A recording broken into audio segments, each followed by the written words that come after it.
연세대 철학과 교수를 역임하셨던 김영석 교수님이라는 분이 계십니다. 이분은 평안북도 출신인데 어렸을 때 너무 몸이 아파서 동네 사람들이 이 아이는 얼마 못 살 것이다 라고 할 정도로 그렇게 많이 아팠다고 합니다. 그리고 그 아버지는 선비셨는데 돈이 많은 선비가 아닌 정말 지지리도 가난한 선비의 아들로 태어나서 그 집안 사정으로는 학교에 갈 수 없는 그런 어려운 형편에 있으셨습니다. 그런데 그가 그 어렸을 때 그 집 주위에 교회당이 있었는데 그 교회에 나가서 주일학교 선생님이 하시는 이야기를 들었는데 그 선생님이 하시는 말씀이 하나님께 기도하면 뭐든지 다 들어주신다 라는 말을 듣고 이 어린 김영석 교수님의 마음속에 하나님께 구하면 모든 기도를 들어주신다고 했으니까 오늘부터 내가 새벽 예배를 나가야 되겠다라고 다짐을 했다고 하십니다. 그래서 부모님은 교회를 안 다니시기 때문에 교회를 갈 수는 없고 그 집 앞이 산 기슭에 있었습니다. 그래서 조그만 산에 가면 평평한 바위가 나오는데 늘 새벽에 깨어서 그곳에 가서 무릎을 꿇고 하나님 앞에 기도를 했다고 합니다. 세 가지 기도 제목으로 하나님 앞에 기도를 했는데 그 첫 번째가 하나님 저 건강하게 해주세요. 두 번째가 저 부자 되게 하소서. 세 번째는 하나님 저 대학 보내주십시오 라는 이 세 가지를 놓고 하나님 앞에 그냥 눈이 오나 비가 오나 기도를 했다고 합니다. 그래서 겨울이 되면 눈이 오면 그 산기슭에 그 새벽에 막 달려가서 그냥 순식간에 그 바위에 눈을 치우고 빨리 추우니까 영하 10도 20도 되는 그 추위에 무릎을 꿇고 빨리 기도했다고 합니다. 하나님 건강 주시고 부자 되게 하시고 대학 졸업하게 하소서 하고 그냥 또 쏜살같이 집으로 왔다고 합니다. 문제는 그 아버지와 어머니가 이 아이가 그 새벽을 깨어서 기도하는 것을 몰랐다는 것입니다. 그래서 아버지는 이 아이에게 너는 왜 꼭두 새벽에 그렇게 일어나서 치과에 가냐라고 물으시면서 야단조로 그 아이를 혼냈다고 하십니다. 그렇게 3학년, 4학년, 5학년까지 3년 동안 그 새벽에 눈이 오나 비가 오나 그냥 그 새벽을 깨워서 이 세 가지 기도를 열심히 했는데 그만 5학년 때 아파버립니다. 그리고 그 새벽 예배를 이제 못하게 되고 어떻게 해서든지 이 초등학교를 졸업한 후에 선교사님이 운영하는 무료 학교를 갑니다. 그래서 그곳에서 중학교, 고등학교를 졸업하고 한 푼 없는 무일푼으로 일본에 유학을 가서 신문을 돌리면서 일본 중앙대학을 나오게 됩니다. 그리고 한국으로 돌아와서 연세대 교수가 되십니다. 1965년도에 김영석 교수가 책을 쓰는데 그 책 제목이 영혼과 사랑의 대화라는 책을 써서 베스트셀러가 됩니다. 그리고 동아일보에서 보도하기를 이 책은 성경 다음으로 많이 읽혀진 책이다라고 보도를 했습니다. 그래서 이제 이 책이 베스트셀러가 되고 한 10년쯤 지나서 이 교수님이 간증을 하시는데 이 영혼과 사랑의 대화로 번 돈이 추억으로 하나가 될 정도로 그렇게 돈을 버셨다고 합니다. 부자가 된 거죠.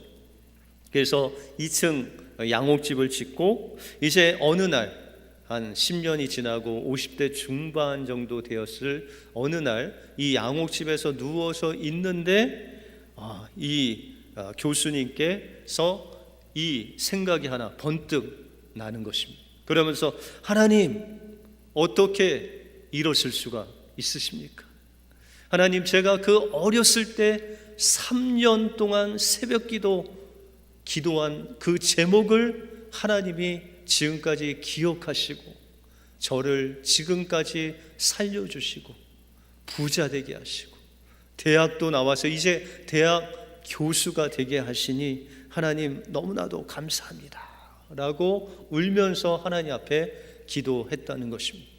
여러분들, 그 어린 나이에 아무것도 모르는 그 10살짜리 아이가 그 선생님 말씀 듣고 하나님 앞에 새벽 기도를 3년 동안 비가 오나 눈이 오나 하나님 앞에 구한 그 기도를 하나님께서는 잊어버리지 아니하시고 그의 평생에 그 일용할 양식을 주실 뿐만 아니라 그의 기도 제목을 다 응답하시는 분이 바로 우리가 믿는 하나님이시다라는 것입니다. 그러므로 우리는 김영석 교수님만 기도해서 얻는 것이 아니라 여러분들도 하나님 앞에 부르짖을 때 하나님께서는 여러분들의 기도에 응답하시고 여러분들의 인생을 책임져 주실 줄 믿습니다. 여러분들도 이와 같은 은혜가 여러분들 삶 속에 임하시길 주님의 이름으로 축원드립니다. 오늘 본문을 통해서 일용할 양식을 구하는 기도가 어떤 기도고, 또한 우리가 일용할 양식을 구하는 기도를 할 때 하나님께서 어떠한 축복으로 우리를 인도하시는지 오늘 본문을 통해서 살펴보겠습니다. 먼저 일용할 양식을 구하는 기도는 우리의 염려와 욕심을 주님께 맡기는 기도입니다. 오늘 11절에 보시면 오늘날 우리에게 일용할 양식을 주옵시고 라고 기도하고 있습니다. 여기서 일용할 양식은 우리가 먹는 것뿐만 아니라 먹고 입고 자고 우리가 필요하는 그 모든 것들을 하나님께서 주시겠다는 거예요. 누가 주신다는 거예요? 일용할 양식을 여러분들의 직장이 주나요? 월급 받는 거, 그 월급이 여러분들 일용할 양식? 직장이 일용할 양식을 주나요? 아니면 부모님이 좀 잘 사셔서 부모님으로부터 일용할 양식이 나오나요? 여러분들, 하나님께서 우리의 아버지가 되셔서 우리가 일용할 양식을 구하면 하나님께서 우리에게 일용할 양식을 주시겠다라고 약속하셨다는 거예요.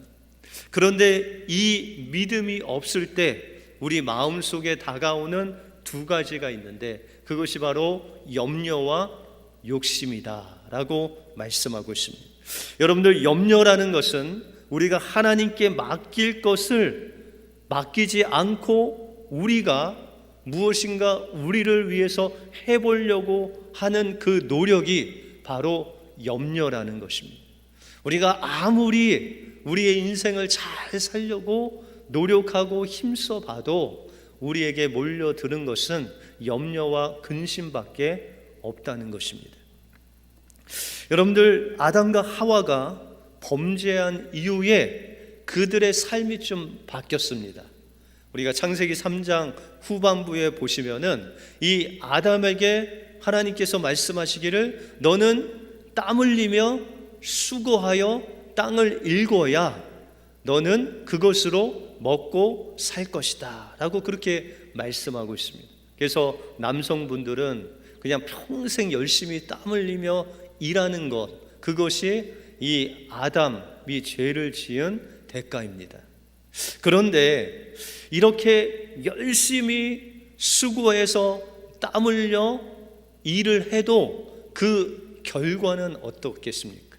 창세기 3장 19절에 보면 내가 얼굴에 땀이 흘려야 식물을 먹고 필경은 흙으로 돌아가리니 그 속에서 우리가 취함을 받았다는 거예요. 여러분들, 그렇게 수고하고 그렇게 땀 흘리면서 우리가 일을 하는데 마지막은 어때요? 흙으로 돌아가는 인생이다 라고 말씀하고 있다는 것입니다. 우리가 아무리 수고하고 그 수고한 것으로 식물을 얻어도 우리의 인생 하나 책임질 수 없는 그 죽음을 맞이할 수밖에 없는 인생이다 라고 말씀하고 있다는 것입니다. 그러므로 우리가 아무리 우리의 힘으로 수고하고 노력해도 우리의 인생을 책임질 수 없다면, 그러면 우리의 인생을 어떻게 해야 됩니까? 우리의 인생을 하나님 앞에 맡겨드리면, 그 염려를 주님께 맡겨드리면 주님께서 우리의 삶을 돌보시겠다라고 약속하고 있다는 것입니다. 6.25 사변이 일어났을 때 한 목사님 가정에 이 공산당이 쳐들어왔습니다. 이 목사님은 좀 어렸을 때인데 재빨리 낯가리 속으로 숨었습니다. 그래서 이제나 저 공산당이 갈까 저제나 갈까 하고 기다리는데 하루가 지나도 이틀이 지나도 가지 않는 것입니다. 이제 3일째 되던 해 이 어린 목사님이 너무나 배가 고파서 하나님 앞에 기도를 하는데 주기도문이 생각이 났습니다. 하나님, 주기도문에 일용할 양식을 구하라고 했는데 하나님 저에게 일용할 양식을 좀 주십시오 라고 막 간절히 기도했대요. 그러니까는 뭐 이 공산당에게 잡힐까봐 큰 소리 못하고 마음으로 아주 크게 일용할 양식 달라고 기도를 했대요. 그랬더니 다음 날 이렇게 집안에 돌아다니던 그 닭이 자기가 있는 그 낯가리 쪽으로 쭉 오더니 거기 위에다가 알을 탁 계란을 낳고 가더래요. 그래서 그 센 달걀을 깨서 먹고 하루를 견디고 또 배고프면 기도하면 누가 와요? 닭이 와서 달걀을 깨고 가서 그걸 먹고, 그렇게 하루하루를 연명하면서 공산당이 가기까지 그의 일용할 양식을 하나님이 공급해 주셨다는 것입니다. 베드로전서 5장 7절에 보시면 너희 염려를 다 주께 맡겨 버리라, 그리하면 저가 너를 권고하시리라. 여기서 권고하신다는 것은 하나님께서 우리의 삶을 돌보신다는, 우리가 정말 우리의 힘으로는 하루도 살아갈 수 없는 연약한 인생임을 우리가 하나님 앞에 맡기고 하나님을 의지하고 일용할 양식을 구했더니 하나님께서는 달걀을 통해서 그의 인생을 인도한 것 같이 우리의 삶을, 우리의 일용할 양식을 하나님의 방법으로 공급해 주신다라고 말씀하고 있다는 것입니다. 하나님께서 이스라엘 백성들을 애굽에서 나오게 하시고 광야에서 인도하실 때 가장 처음으로 훈련시켰던 것이 먹는 것입니다. 그래서 하나님께서 만나를 주셨는데 어떤 사람은 아침 일찍 만나를 거두기 위해서 밖에 나가서 이 만나를 거두는데 하나님께서는 한 사람당 한 오멜, 한 1.5리터에서 2리터 정도 하나님께서 취하라 라고 하셨는데, 이 욕심 많은 사람들이 아침 해도 뜨지 않았는데 그때 일어나서 그냥 해가 이제 뜰 때까지 열심히 한 오멜이 아니라 두 오멜, 세 오멜을 이제 거두어서 집에 쟁겨두고 먹으려고 했는데 그 다음 날 되니까 그 맛있던 만나가 냄새 나고 썩게 된 것입니다. 여러분들 여지없이 다음 날 그것을 먹지 못하게 되었습니다. 또 다음 날 그러고 또 다음 날 그랬는데 여전히 그것이 썩었다는 것입니다. 여러분들 욕심이라는 것은 하나님 없이 내가 가진 것으로 살 수 있다라는 것이 욕심이라는 것입니다. 그런데 하나님의 방법은 하나님께서 말씀하시기를 적게 거둔 자는 모자르지 않고 많이 거둔 자도 남지 않게 하시는 분이 바로 우리 하늘의 아버지의 원리다라고 말씀하고 있습니다. 그러므로 우리의 인생은 우리가 살 수 없으므로 우리의 염려를 주님께 맡기고 우리의 욕심을 십자가에 못 박고 오직 하나님만 의지할 때 하나님께서 여러분들에게 필요한 일용할 양식을 주셔서 하나님의 뜻을 이루는 귀한 하나님의 사람으로 인도해 주실 줄 믿습니다. 김영석 교수님과 같이 여러분들의 필요를 하나님 앞에 구하심으로 하나님께서 여러분들의 일용할 양식을 채워주시는 은혜를 맛보시는 여러분들의 삶이 되시길 주님의 이름으로 축원드립니다. 다음으로 일용할 양식을 구하는 기도는 나만이 아닌 우리를 위한 기도입니다. 오늘 일용할 양식을 구하는 대상은 나만을 위해서 구하는 것이 아니라, 또한 나의 가족만을 위해서 기도하는 것이 아니라 우리에게 일용할 양식을 주옵시고, 다시 말해서 우리가 기도할 대상은 우리라라고 말씀하고 있습니다. 여러분들 보통 우리다라고 하면 여러분들 누가 우리입니까? 우리라고 하면 보통은 여러분들 가족을 우리다라고 생각하시죠, 그죠? 그래서 우리 가족을, 만약에 배고프고 굶주린 사람 우리 가족 중에 있으면 우리가 아무리 많이 먹어도 그 가족을 생각하면 배부를 수가 없죠, 그죠? 그래서 여러분들 옛날 어르신들은 생선을 먹을 때 부모님들은 어느 부위를 드셨어요? 주로? 예? 몸통을 드셨어요? 예. 주로 어두일미라고 해서 머리를 많이 드셨죠, 그죠? 근데 지금 돌이켜보면 그 어르신들이 먹고 살기 힘들 때, 넉넉지 않을 때 자식들 많이 먹이시느라 이 머리만 드시고 몸통은 죄다 그 자녀들만 주셨죠, 그죠? 그런데 여러분들, 우리 가족 중에서라도 정말 제대로 못 먹는 사람이 있으면 그 가족으로 인해서 우리가 안타까워하죠. 만약에 여러분들 가족 중에, 친지 중에 예수 믿지 않는 사람이 있으면 어떻게 하죠? 여러분들 평생 그 영혼을 위해서 기도하시잖아요, 그죠? 한국의 부모님이 예수 믿지 않으면 평생 부모님을 위해서 기도하고 복음 전하죠, 그죠? 여러분들, 그런데 예수님께서는 우리에게 누가 우리라고 말씀하실까요? 여러분들의 가족이 우리다라고 말씀하실까요? 아니면 예수님의 가족이 나의 우리다라고 말씀하실까요?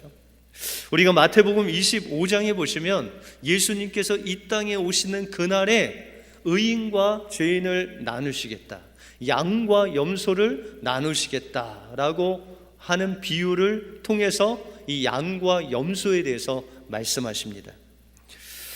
그러면서 이 오른쪽에 의인들에게 말씀하시기를, 너희는 내가 줄일 때 먹을 것을 주었고, 내가 목마를 때 나를 마시우게 했고, 나그네 되었을 때 나를 영접하였고, 내가 병들었을 때 나를 돌보아 주었고, 내가 감옥에 갇혔을 때 나를 보러 왔다라고 말씀하십니다. 그때 이 의인들이, 이 양에 있는 편에 속한 오른쪽에 있는 사람이, 임금님, 주여, 제가 언제 당신께 먹을 것을 주고 마실 것을 주고 병들 때 돌보아 주고 감옥에 찾아갔습니까? 저는 그런 일이 전혀 없습니다 라고 했을 때 그 임금이 말하기를, 너희가 여기 내 형제 중에 지극히 작은 자 하나에게 한 것이 곧 내게 한 것이다 라고 말씀하고 있다는 것입니다.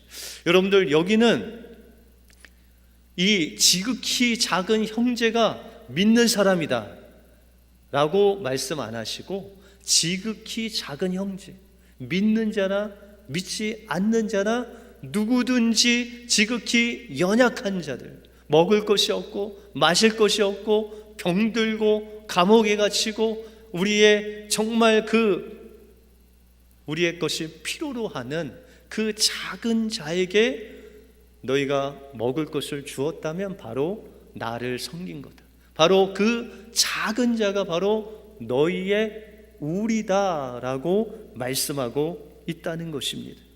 그러므로 우리가 하나님 앞에서 우리에게 약속하신 이 일용할 양식을 달라고 하는 것은 우리만이 아니라, 우리 가족만이 아니라 지극히 연약한 그 사람, 병들고 먹을 것이 필요하고 연약한 그들이 바로 우리 주위에 있는 우리다라고 말씀하고 있다는 것입니다.